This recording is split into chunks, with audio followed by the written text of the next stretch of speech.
पंचम दिवस। हरि व्यापक सर्वत्र समाना, प्रेम ते प्रकट होए मैं जाना।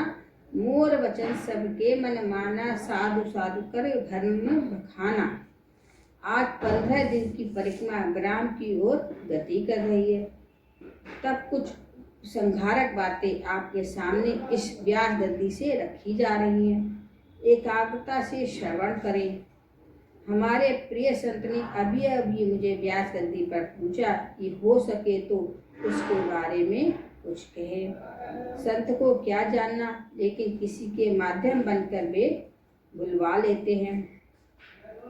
कबीर को जब शास्त्रार्थ करने की बात आई काशी में, तब कबीर साहब ने यही कहा कि मैं क्या शास्त्रार्थ कर सकता हूँ, लेकिन आज लगता है कि विश्वनाथ मेरे शरीर में बैठकर बोलना चाहता है।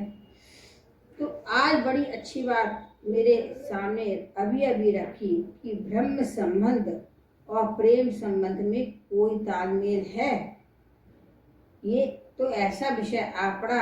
आज मुझे इति प्रेम सूत्र कहता है, इसके बदले अथ प्रेम सूत्र शुरू हो गया।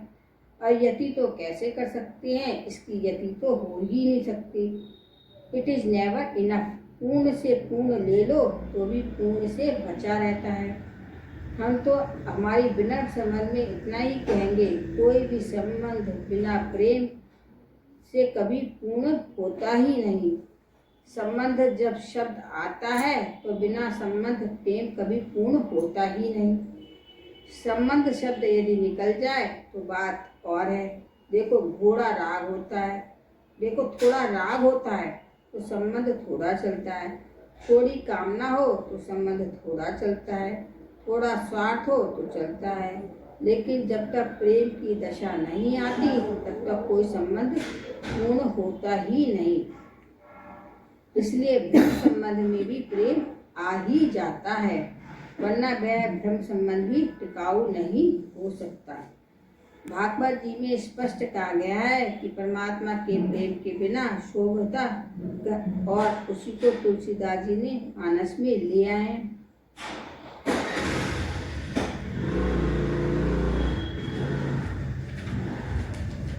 सोए न राम प्रेम बिन ज्ञान। जब संबंध की बात है तब बिना प्रेम संबंध की पूर्णता तो हो ही नहीं सकती। कोई ब्रह्मनिष्ठ महापुरुष मिल जाए, ब्रह्म से जिसका वार्तालाप होता हो, उसकी आंखों में, लोग कहते हैं ज्ञान में आंसू नहीं होते, लेकिन ऐसी बात नहीं है। ऊपर से भले आंसू ना आए, लेकिन शायद भीतर रोता होगा, क्योंकि संबंध है। संबंध स्नेह के बिना संभव ही नहीं। और प्रेम के जितने जितने रूप हैं, लक्षण, स्वभाव और उसकी अनुभूतियाँ हैं, अंत में वह ब्रह्म संबंध में भी आ जाती हैं। प्रेम में 7 वस्तुएं होती हैं। नंबर 1, प्रेम कभी घटता नहीं। ब्रह्म संबंध में एक बार संबंध हो जाए फिर घटने का प्रश्न उठता ही नहीं। घटा तो समझना हुआ ही नहीं, भ्रांति है। हुआ तो फिर घटा नहीं, व्यवस्था ही नहीं है, संभव ही नहीं है। कोई कह सकता है कि ब्रह्म के साथ हमारा संबंध हुआ फिर घट गया? हो ही नहीं सकता। फिर तुम चाहो तो भी नहीं हो सकते। ये संबंध ऐसा है, इसमें वैधव्य की व्यवस्था नहीं है, इसमें चुंडला अखंड रहता है, इसमें मांग सदैव भरी रहती है। प्रेम सूत्र तो साधक का मंगल सूत्र है। ब्रह्म सूत्र क्या है? किसी ने सोने के आकार का मंगल सूत्र बनाया, किसी ने दूसरे आकार का बनाया, किसी ने ओम लिखवाया, किसी ने कृष्ण लिखवाया। फर्क इतना है, ब्रह्म सूत्र में व्यास जी ने ओम लिखवा दिया इस मंगल सूत्र में, और मेरे नारद आदि महापुरुष ने इसमें कृष्ण लिखवा दिया। क्या फर्क पड़ता है? साधक तो सदा सुहागी प्रेम का प्रतीक है। प्रेम उसको कहते हैं जो कभी घटे ना, प्रतिक्षण बढ़ता रहे। ब्रह्म संबंध जिसका हो गया उसका सुख भी प्रतिक्षण बढ़ेगा। दोनों के अंतिम लक्षण एक है। ब्रह्म सुख में घाटा हो तो संसार सुख माना जाएगा, ब्रह्म सुख माना जाएगा। ब्रह्म सुख में घाटा हो तो वह संसार सुख माना जाएगा। ब्रह्म सुख माना जाएगा।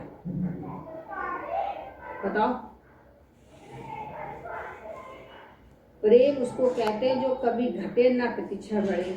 ब्रह्म संबंध जिसका हो गया उसका सुख प्रतिक्षण बढ़ता रहेगा। दोनों के अंतिम लक्षण एक है। ब्रह्म सुख में घाटा हो तो संसार सुख माना जाएगा, और ब्रह्म सुख संसार सुख माना जाएगा और ब्रह्म सुख माना जाएगा। ब्रह्म सुख में घाटा हो तो संसार सुख माना जाएगा। ब्रह्म में पूर्ण नहीं होगा तो संसार में रहेगी ना, और ब्रह्म सुख माना जाएगा। तो वो जो पूरा अपने पूर्णता में रहता है, पूर्णता में रहता है, फिर वो पूर्णता में रहता है, वो वैसे ही उसमें ही है। घाटे का मतलब कि कम है ब्रह्म में, मतलब पूर्ण नहीं उतरा, पूरा नहीं उतरा। प्रेम में रुक्षता नहीं आ सकती। नंबर 2, रूखा सूखापन नहीं आता। ब्रह्म सुख में ऊपर से लग जाता है, हो गया आदमी शांत।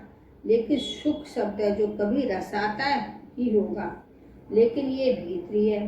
कभी कभी ऐसा पड़ता है कि मुझे कई बार पूछा जाता है, देश विदेश में हर जगह मैं इस प्रश्न की मार सहता रहता हूँ कि बापू कथा पूरी होती है तो हमको दुख होता है, आपको भी होता है? तुम बाहर रो लेते हो, मैं भीतर रो लेता हूँ। कभी कभी एक व्यवस्था करनी पड़ती है।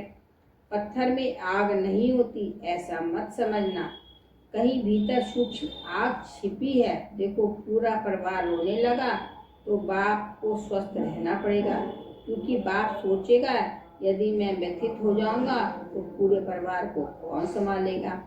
माँ रोने लगी तो बालक को क्या? फिर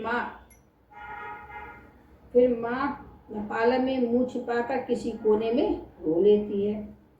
प्रेम तो अनोन्य होता है। आपने कभी इस सत्य के बारे में सोचा है कि बालक कब बड़ा होने लगता है? मैंने संसारियों से पूछा है।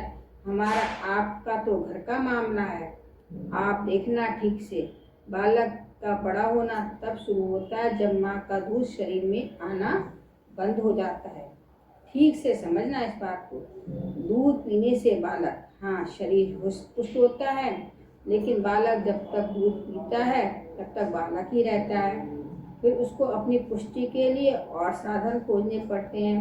फिर उसकी बुद्धि और तरीके खोजेगी कि चॉकलेट से पेट भरूं, रोटी से पेट भरूं, फल से पेट भरूं। क्योंकि दूध बंद हो गया तो फिर बालक और चेष्टाएं शुरू करती हैं, और यही चेष्टाएं उसको बड़ा बना देती हैं। ये लौकिक दृष्टि है। संत और सद्गुरु मेरे देश के साधु आध्यात्मिक माँ हैं। उनका दूध कभी पूरा नहीं होता है, इसलिए उनके आश्रय में रहा साधक कभी बड़ा नहीं होता, सदैव बालक की तरह रहता है। क्योंकि अध्यात्म जननी का दूध कभी पूरा नहीं होता।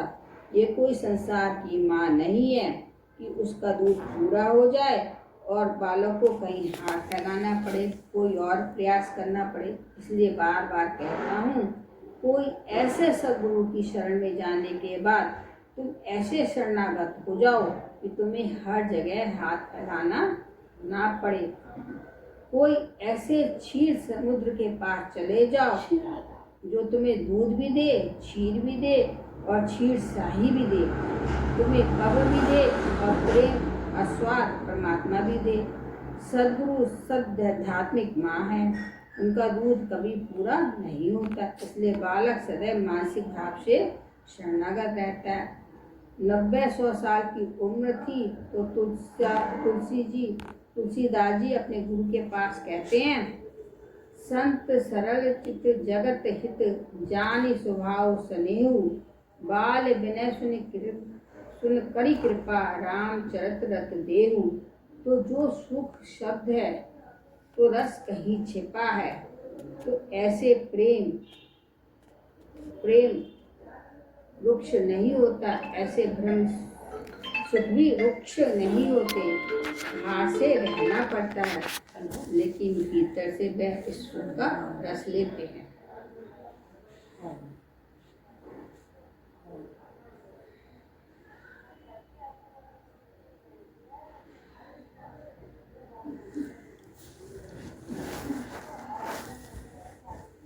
कब है? पता नहीं। ठीक ठीक है ठीक है। अच्छा ठीक है। और ठीक है।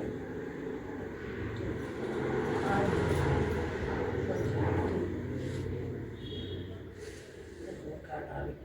लेकिन भीतर से वह इस सुख का रस लेता है। जनक ने क्या कहा, बरबस ब्रह्म सुख ही मन त्याग।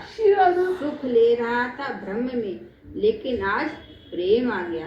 इन्हीं बिलोकत अति अनुरागा। आज प्रेम आ गया तो ब्रह्म सुख का रस जो था वह इधर ढल गया।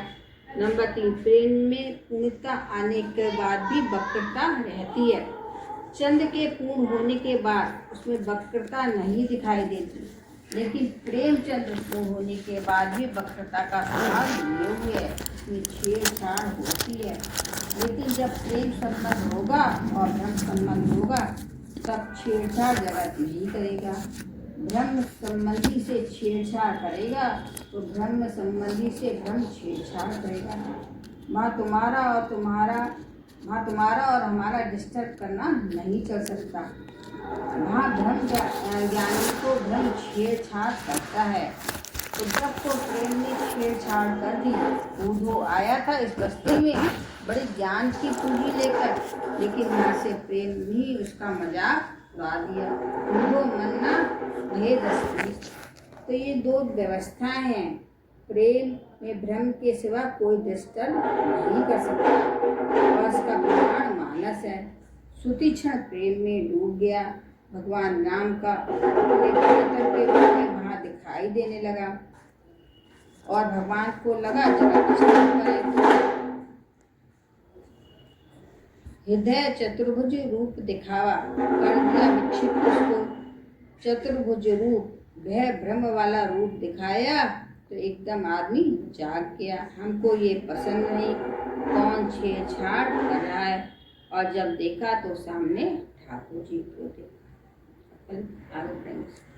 ओम नमो भगवते वासुदेवाय।